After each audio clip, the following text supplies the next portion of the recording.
All right, another episode of the Kloss Show. I don't know why my phone says I only have 22 minutes, but this might be a two-parter if it cuts out. Not, we'll see. Hair's messed up per usual, regular Kloss Show fashion.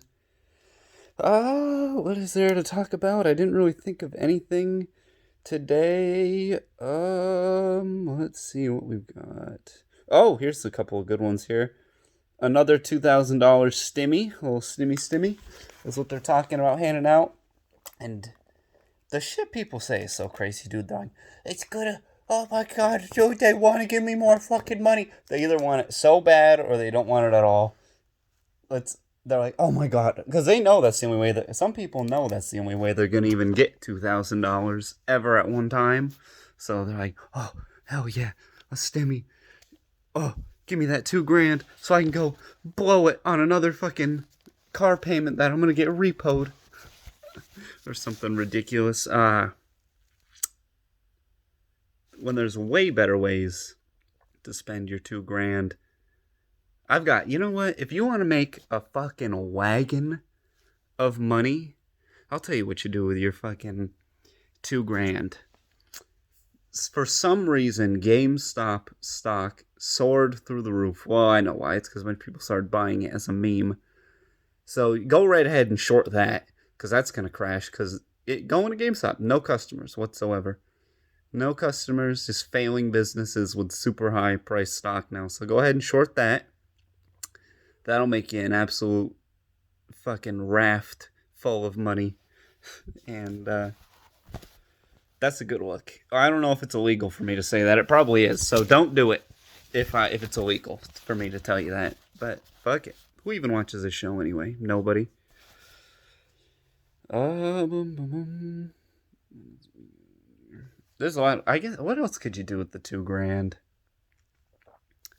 You could buy a new TV, the biggest TV, and put it on the floor.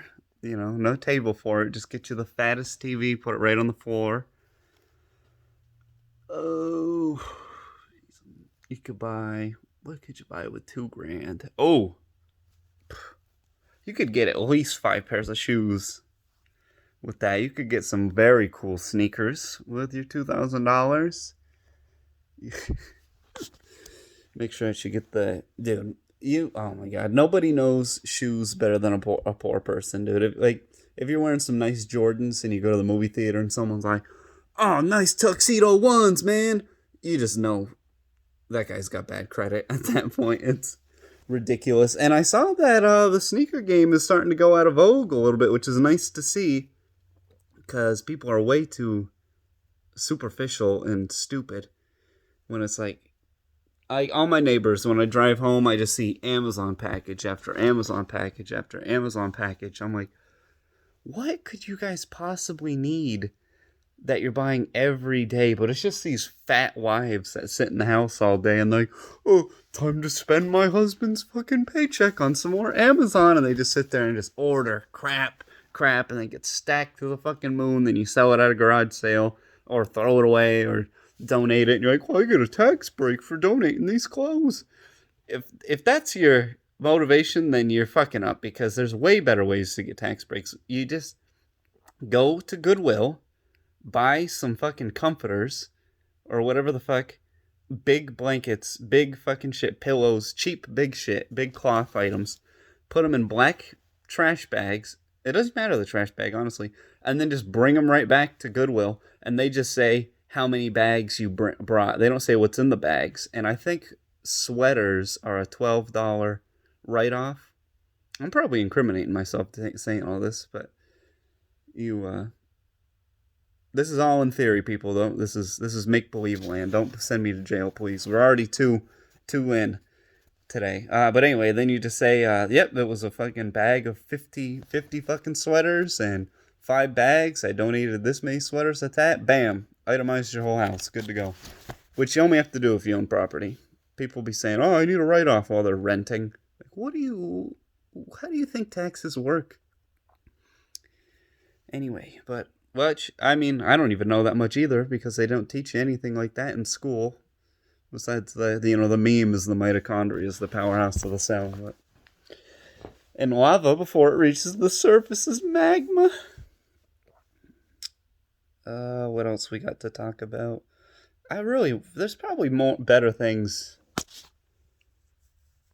What else could you do with it? Dude, this is what you do. You take your $2,000, all right? You walk right into a car dealership. You go right over to those new trucks. You put $2,000 down.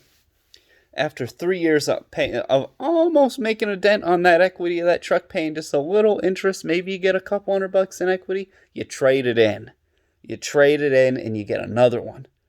And that is the definition of the American dream, everybody. That's the definition.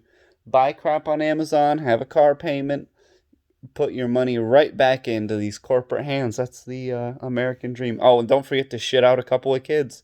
Don't forget that. God forbid you get yourself squared away. No. We got to make sure that you put a couple more shitty kids out there before you get your own finances sorted out. We gotta make sure you have kids first. Gotta have kids. You gotta have a kid. Oh God. Oh, there's a great what's that comedian's name? I don't know. Hicks something. I think is his name. Something Hicks. He has a joke where he says, everyone calls their kids, "Oh, my little miracle, my little miracle, my little miracle." Well, that's bullshit. Because if they're miracles, then trailer parks nationwide are just filled with miracles. Let's see what else we got here. Oh, I did write down a couple of things. Oh, $15 minimum wage. I see I think they wrote the bill up for it, and it's got to get I don't know how that government shit works half the time, but I saw it on the news. They're trying to get $15 minimum wage, pushing for it. And don't tell any of my actual friends, but I wouldn't mind if they actually raise the minimum wage. But it is so fucking funny. So funny to talk to people who work minimum wage jobs. And they're like, "Oh, yeah, we need it. We need to raise minimum wage to a livable wage, this, that, and the other." And I'm like, no, we don't. No, that's just going to raise prices and just come up with all the other bullshit that the corporations say so they can justify raising prices when it goes up, even though they're at a huge markup on shit. Crazy markup. Like upwards of, you're getting a good deal if you're only getting marked up 5,000% on what you buy most of the time. Because, like, if you've ever stepped foot into a Starbucks, you're a sheep. You're a sheep to slaughter. Because I did the math. I don't know if I've talked about this before on the show, but I did the math one day, and I will break that math down for anybody who wants. I have the site sources, whatever. I can cite my sources on where I got all this from. But basically, Starbucks pays $1 on average, $1 per pound of coffee beans. With that pound of coffee beans, they get 12 9-ounce cups. For the average 9 ounces of coffee they sell, if you take every item on all the coffee items and add them up and divide them by how many there are, which is how you get averages, people. That's how you find the average. It comes out to a little more than $8. So I just went with $8 for the math's sakes. Because I figured, well, once you add the milk and stuff, they probably buy that in bulk. So that'll probably eat up that other 15 cents or whatever it came out to be, in like $8.15, $8.20, something like that. So I go, okay, we'll just move it down to $8. That markup, because they get 12 9-ounce coffees, the average one of 9 ounces, they get $8 out of every 9 ounces. Do that math and then look up the markup. That is over 66,000% of a markup that you're paying when you buy a coffee at Starbucks. And you think, oh, the other place, Dunkin' Donuts, a good deal too. I didn't do that math, but just considering that they're probably about half price, that's 33,000%. I know someone's gonna be like, "That's not how fucking markups work, Kloss. The number doesn't go by halves." I fucking know, but I'm just talking a bullshit on my stupid show that nobody fucking watches. So don't try to talk math with me, because I'll Google that shit so fast before I actually do it and find out the answer. So if you're buying coffee, if you go to a coffee shop, you're a sheep. Uh, what's some other shit that has massive markups? Oh, Popeyes and KFC, massive markups. Oh my god, the textile industry, that even puts that to shame. But before I get onto that, but so if you go to Popeyes especially is expensive, and you're like, fucking five tender meal, $10. What the fuck? And you can go over to Church's Chicken and get you a three piece, 3 for three motherfucking dollars. It's a way better deal. They got the $6 fuck over there.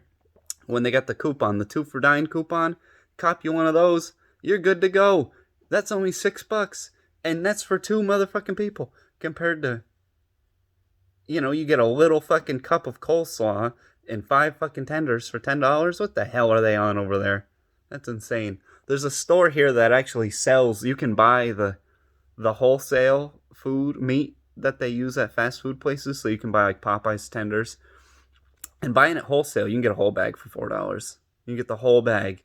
You just gotta air fry them, or use a deep fryer if you got one. They come out better that way, like they do at Popeyes. But anyway, fuck that. That's enough of the markup. Oh, the textiles industry, which is clothing for the uninitiated, for the stupid, for the imbecile out there. That means clothing, and I don't even like to start looking into that stuff because that's where a lot of child labor lies and things like that. But if you're paying $10 for a fucking shirt, you're getting ripped off. Because go down to Florida. Anybody from Florida, all the Florida men can vouch for this. Go down to a beach shop and you can load up on 10 fucking shirts that say "I love Panama City Beach" for fucking $2 to $3 each. And you get you 10 shirts that'll last you the whole fucking year. Which I understand if you got to get dress clothes for work, but you can write that off on your taxes, people. You can write that off. You get a little bit of that back, and that'll cut that markup down a little bit for you. If it was for work. Which they don't teach you that in school, because they don't want you to know how to pay less in taxes. People are like, why don't they teach you about taxes? Because they want you to pay more in taxes, idiots, so that they can siphon it off to Lockheed, take a kickback, or give a $600,000 speech, or whatever the fuck. Which, oh my god, is this going to delve? We'll save. I'll put it down in the notes about the pipeline. I won't go on my pipeline rant this early in the show. Which it looks like there's only 10 minutes left on this episode of the recording here. I don't know. We'll see if it stops when it's the 22 minutes. I don't know why it's doing that. Maybe I don't think I'm out of storage. This phone has like fucking 250 gigabytes of storage. Minimum wage. Oh, but yeah, as I was saying, at the minimum wage, fucking just start telling people, come up with those arguments that the corporations say and tell them to people who work at like Walmart and just watch them get enraged, dude. People are so fucking easy to trigger. It's hilarious. I love doing it. I love saying shit that I know is just going to piss people off just for the sake of upsetting them. Sometimes, especially people I dislike. That's the best. I'll come up with some good ones that I've been using over time but one of my classically famous ones was there was a couple of nerds, absolute twinks. These 2 twinks that I used to work with in the military were obsessed with Star Wars to the point where it was like they were unhealthily obsessed with this shit, dude. It was gross how much they loved it. And they're like, dude, we're gonna clip. They were showing it on base. They got it, so it was gonna come out on time on base. So it was coming out like the day it came out. People are like, dude, we're gonna camp out all night this weekend. We're doing that. We're doing this. And I was like, you know what? I'm gonna fucking, because I know you can get movies before they come out. I've done it plenty of times. I saw Wolf of Wall Street. Got that off the internet. Allegedly. I know someone who got it off the internet. That's what happened. I didn't do it. I know someone who did it. They got it off the internet. And I don't know that guy anymore. He's dead, so I can't snitch him. That's the story. I'm sticking to it. You can't prove it. So I saw Wolf of Wall Street because somebody I knew got it before it even came out. So I'm like, you know what I'm going to do? I'm going to fucking go online. I'm going to find that fucking Star Wars movie. I'm going to watch it. And I'm going to fucking tell them what happens in it. So I stayed up. I hated every minute of it. It was the one that Luke Skywalker dies in, which is the best part of the movie, because God, that actor or something, he's just such a dweeb. His voice, I hate that character. That is some of the worst. That's one of the worst characters in the history of movies. Is Luke Skywalker. Oh my God, that guy just makes me cringe. Just his voice, everything about him, though, his look, his head, the way he moves, everything about that guy makes me cringe. His stupid outfits. But anyway, so he dies, which is really the only plot point I can remember at this point, because this has been about 4 years ago now. And I go into work, and I'm sitting there. I sat right behind him, me and my other buddy, and I start telling him, oh yeah, this happens in the movie, that happens, this happens. And Luke Skywalker dies. And the one kid puts his hands over his head. He starts going, no, no, no, no. Literally yelling to the point where people are like, are you okay? What's going on? What's going on? And he stands up and he looks at me and he goes, he's ruining Star Wars for everyone. And stormed out of there, dude. I couldn't believe it. Somebody would freak out that bad over a fictional fucking shit garbage movie. It's not even a good movie. Oh my God, this shit is so funny. Serves fucking right. Don't run your mouth off about dumb shit, and I won't have to ruin it for you. I won't have to troll your ass. He's ruining Star Wars for everyone. And he literally tried to go tell on me too. He went and told his supervisor, like, he's in there spoiling Star Wars, and they were like, "What do you want us to do? It's not illegal for him to talk about what fictional characters do in a motion picture." You fucking nerds! What the hell? What do you want us to try to get them discharged over this? Holy fuck! Which is hilarious. I saw those guys were struggling lately, so that's what happens when it's a fucking pouring out. Damn. That's what happens when you're a fucking little bitch. You gotta toughen up or get rolled over. Well, I didn't have any of this written down. I didn't even have to hit the notes today, boys. We might have some notes for next go round. Oh my God, did you guys see? I saw the article for it, and just as a true American does, I usually only read the titles and formulate my opinions from there. And I saw Ohio lawmaker. I did click on it a little bit to see what he had said, but I guess an Ohio lawmaker, whatever the fuck that job is, you're a lawmaker. Okay, whatever. But they said they were talking about how in the black community the Roni is more rampant per capita. A lot more black people are getting it. And he goes, oh yeah, well that's just because they don't wash themselves. They don't take showers or anything. And I don't know if he resigned or what, but he was just so quick to be like, it's because they stink. They don't bathe. And those are the people you guys vote into fucking office. That's your representative right there, your lawmakers. Shit. I wish it wasn't a black people so I could make fun of it more, because if it was about like Polish people or something, it's no hold bars. Like, oh, those fucking Polacks don't clean their fucking assholes and armpits. They just stand in the water and rinse off. They don't use soap. Or whatever, but I can't be doing all that.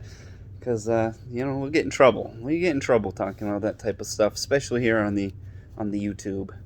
They don't like that. So that was fucking hilarious. Did you guys watch Conor McGregor versus Dustin Poirier? Dude, I need to make some more friends over here, because I couldn't get anybody. I couldn't pay anybody to watch that with me. Everybody, I was like, God, I can't find anybody to watch Conor McGregor.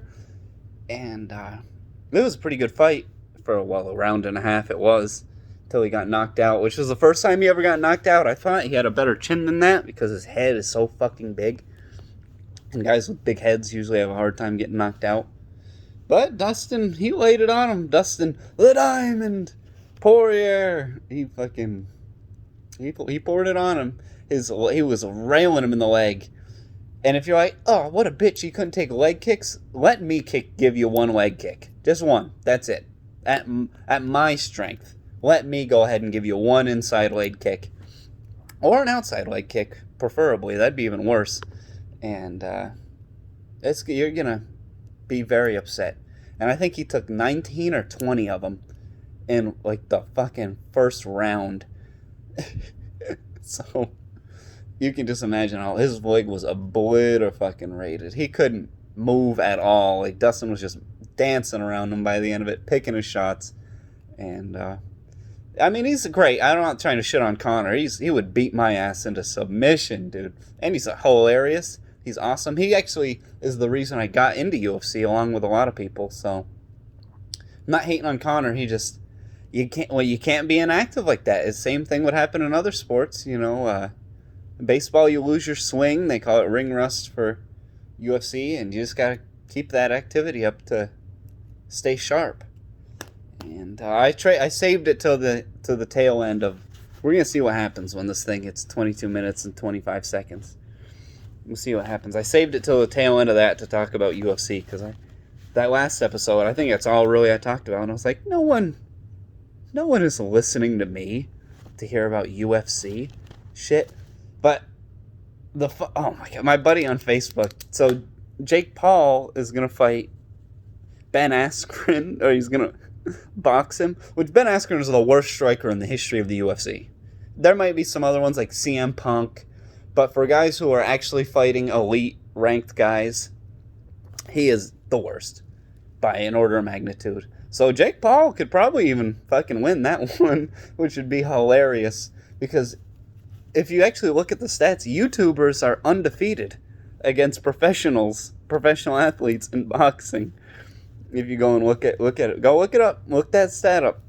YouTubers are the best boxers. They're undefeated against professional athletes. So let's keep that stat going. So where was I going with this? Ring rust? Fuck. Well, whatever. Fuck it.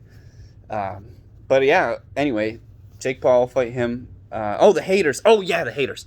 People in the Facebook comments are ridiculous because they were talking about that, and they're talking about Habib or the 155 belt, and they're like, Tony Ferguson should fight for it. Tony Ferguson lost his last 2 fights. He's my favorite, but the miles are up on him, and the guy who beat him, no one mentioned his name. No one mentioned Charles Oliveira. They're like, Tony Ferguson should do it. We'll see if this cuts out and we got to